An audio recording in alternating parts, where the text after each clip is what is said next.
Hello firearms friends. Today we are going to dive into a genre, a manufacturer, a cartridge type that typically doesn't get a lot of coverage, and not just here at Rock Island Auction Company, just in the overall discussion of fine arms in general or 19th century American firearms. But when I saw the selection coming up in our December 6th through 8th premier firearms auction, I knew I had to show it to you. I know there's people out there who will appreciate it just as much as I do. And today we are going to talk about the Moores Patent Firearms Company. Now, we've done videos on the Moores Patent Firearm Company before. We've had some beautiful items come through, but never a grouping like this. Very complete, stem to stern. I think you're really going to enjoy what we look at today. And because we've done a video on Moores Patent before, we won't go into the full history. We will give some quick cliff notes. They started off in 1860 with a single-shot Derringer. 61 to 63, they're making their belt model, the very patent-infringing belt model that infringed on Rollin White's bored-through cylinder patent. 64, they're making a front-loading teat fire. 65, they kind of get bought and reformed into the National Arms Company, and by 1870, they're purchased by Colt. So, stem to stern, that's kind of the Cliff Notes version. What we're going to look at today, why don't we start off with that very patent-infringing belt model, and what an example we have here. Again, made from 61 to 63, so very young company at this point, making a very competent revolver. This is 7-shot, 32 caliber, but its most important design feature is this swing-out cylinder. And as you can see, if you want to get real picky, it's the whole barrel assembly that actually swings out with it. This is incredibly significant, ahead of its time. Again, these are from 61 to 63, so Mason's patent, like Colt's Mason, his patent on a swing-out cylinder doesn't come till 1865. Colt doesn't put a swing-out cylinder until their 1889 double action, and 7 years later, Smith & Wesson finally comes out with one, 1896, in their 32 hand ejector. So almost 3 decades ahead of Smith & Wesson, and ahead of numerous other major names in the game. But as innovative as the design is, it is of course not viable. It's very much infringing on the patent of Rollin White in the bored-through cylinder, which he does not appreciate very much. And in court, he's awarded several severe penalties, but it's okay. Moore's patent does have other irons in the fire, and we'll cover those next. But can we talk about this phenomenal example? It's from the Andrew Singer collection. If you've been paying attention the last auction or two, we've been offering Mr. Singer's collection. High condition, Civil War era. So this fits right in line. When we say high condition, I mean, you're looking at 85% at least of this original high polished blue. Absolutely gorgeous on the sides. It's just uninterrupted, very attractive. Plenty of silver, a silver-plated brass frame, obviously taking from a note from some of the Samuel Colt playbook here, and engraving on the frame and recoil shield. Just a fantastic example from the Andrew Singer collection. A lot of times when you see these Moores belt model, they've been treated pretty rough, so to see one like this is really a treat, and definitely deserving of a spot on the table, as well as in Mr. Singer's collection. Now, we mentioned they had other irons in the fire. September 63, they're filing for patents. January 64, those are granted. And the result is Moore's front-loading teat fire revolver. And that's exactly what we have here. And this is as close an example as I've seen. This is how it would have looked. This is the standard configuration. We're going to get into some of the deluxe configurations here in just a moment. But and this comes to us from a collection of a distinguished Southern clergyman. When you see that in the catalog, just know, like, they obviously want to remain anonymous, but just know that this is the type of quality you can expect to see there. Original factory blue, silver-plated brass grips, and an abundance of silver. Again, you can see it on those high wear areas, like typical high wear areas, like the backstrap, and that is just absolutely beautiful and mirror-like in its silver. Factory engraved on the frame. I wasn't able to locate numbers on how many were factory engraved. If it's anything like their number one Derringers that were being made, almost all had some level of factory engraving, and then deluxe versions just got more factory engraving, but here we see it with it on there. Again, factory engraving on the backstrap, down the frame, even on the little front of the spur trigger. And when we say front loading for teat fire, this is a really good opportunity. to flip that loading gate right here, and you'd slide your Teetfire cartridges in through the front. Now, when we said that comes from the collection of a distinguished Southern clergyman, and the level of quality that means, we have other things on the table that demonstrate that. And once I had an old collector to me, if you have a chance to buy the gun or the accessory, you buy the accessory. Guns you'll find again, but the accessories are far and few between. Well, here's our Moore's Patent front-loading Teetfire with some of those accessories. How about this original picture box? Bright, vibrant blue, bright, vibrant green, that fantastic picture on the front. And here, it still says Moore's Patent Firearms Company, so we're assuming before that 1865 transfer date, before it becomes National Arms Company. There's a small tool in there. There's folded up original paperwork that comes with the box as well. Just, you'll never see one. You'll never see one that looks like that again. And it comes, we've seen boxes, not in this condition. I've never seen a full box of Teetfire ammunition like this. Bright orange with the black label. You start to see the National Arms Company mentioned on the front. And also, we should mention that these Teetfire cartridges, you're loading them in the front, they come in 32 or 45 caliber. So there's a couple variations if you're a cartridge collector of the Teetfires that you can collect.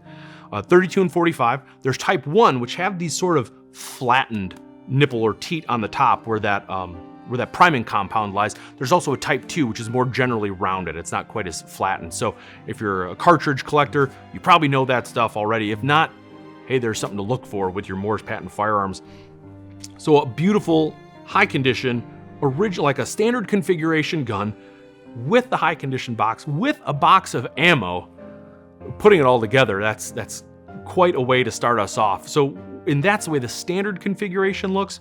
But let's go from the standard configuration to some of the highly embellished versions. So despite being a young company, Moore's Patent was sparing no expense on custom order features. That's not something you always see in those 19th century American firearms companies. Sometimes they like to get their feet wet before they dive into the deluxe features, and that makes sense. Not Moore's Patent. They're just diving right in. All three of the highly embellished ones on this table come from the Brigham Louise Pemberton collection. We have another video on that collection diving specifically into the Colts and the single actions that they had. There's good depth there, but as you can see as well, quite a bit of breadth as well. Not just limiting themselves to Colts, but to Moore's Patent. We have silver and gold, and gold on gold. Let's start with the silver-plated gun to my left. What a fantastic example. So silver-plated barrel, cylinder, and frame and strap. Here we have that factory engraving back here on the frame, but perhaps more noticeable from there is the etching that occurs on our cylinder and all the way down the barrel. I always associate them with more turn-of-the-century guns. You think of those, the Tiffany Smith & Wessons, they're known for their etching. So I always associate it with later in the 19th century. So it's fun to see it happening more towards the middle on guns like a Moore's Patent. Silver, etched wonderfully, even down here, boy, and that silver patina. There's a little bit of purple here by the barrel lug. Just fantastic. Most notable about this one, this beautifully antique ivory carved grip. We have it listed as a dragoon's helmet or head on here. To me, a lot of times you'll see that Mars, the god of war, represented in a similar fashion. Either way, phenomenal example of mid-19th century work. Also hidden in the engraving in front of that, before I forget, this engraving, a little different than our other two, features a scene. So we have a running dog here on the left side. We have a game bird here depicted on the right side. So even though a very, very small canvas, there is a lot going on with the art of fine arms. Going from silver and silver to silver and gold. So now we have a two-tone front-loading Teetfire. These are all in the 32 caliber Teetfire, by the way. And again, etched barrel, etched cylinder, silver-plated, gold-plated, bright gold frame. This is absolutely fantastic. There's a little oval back here left for perhaps a very tiny initial. So these dark varnished grips just contrasting so nicely with that bright gold, even a little niter blue there on the screw.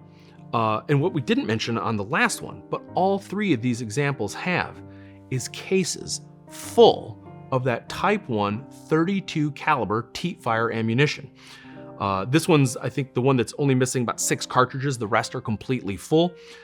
That considered, 3 boxes or 3 cases plus 1 box. This is the most teat-fire ammunition I've ever seen in one place, and probably the most there ever has been for quite some time. Beautiful, beautiful example on the silver and gold. Last and certainly not least, gold on gold on gold. What a giant beater this is. I mean, this is a 97% gun. This is original gold finish, tip to tail. We have the detailed acid etching, full length of the barrel, not even a large gap like we've seen on some of the other two. We'll get in more on that later. Absolutely full coverage gold, all very bright. These mellowed, wonderfully mellowed antique ivory grips. We even have punch dot all the way down our back strap. There's just really not a surface on here that hasn't been touched by the engraver's hand.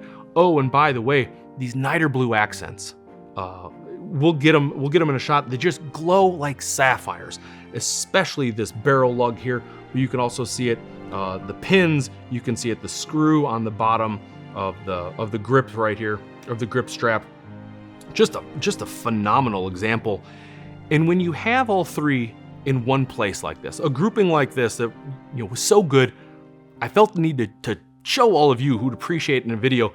This is why you come to preview day. So our auction's December 6th through 8th, December 5th, the day before the auction's full day of preview, where you can compare these things. And that's the fun of having them all in the same room at once.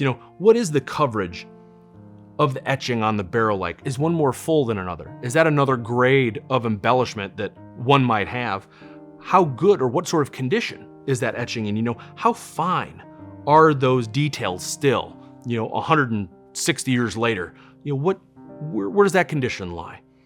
And you can compare the engraving as well. On just one example, say the recoil shields. This one features more of a burst or petals sort of design engraved on it, whereas this example has just punch dots.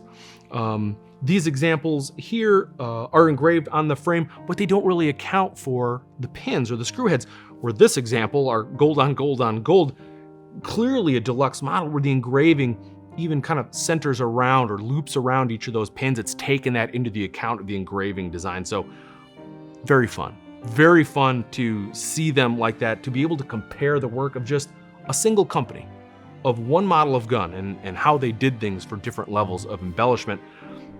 Now, the best part about all these Moore's patent firearms, as we mentioned in the beginning of the video, they're unsung compared to a lot of manufacturers that are out there for 19th century American firearms, for revolvers, whatever you're going to collect. And because of that, these are extremely affordable way to get into very, very deluxe high condition guns. Everything on this table, the estimate ranges from $2,250, the highest estimate on the table is $6,500. That's an insane amount of quality and deluxe features and condition and firearms innovation for the money. They're ones you have to see for yourself. Come visit us December 5th, Bedford, Texas, that full day preview. Compare these for yourself. See which level of coverage, see which level of condition that you want to add to your collection out of this December 6th through 8th Premier Firearms Auction. Out of outstanding collections and into your own, it's a great opportunity to put just a ridiculous amount of value in your collection this December. Till next time, keep your powder dry.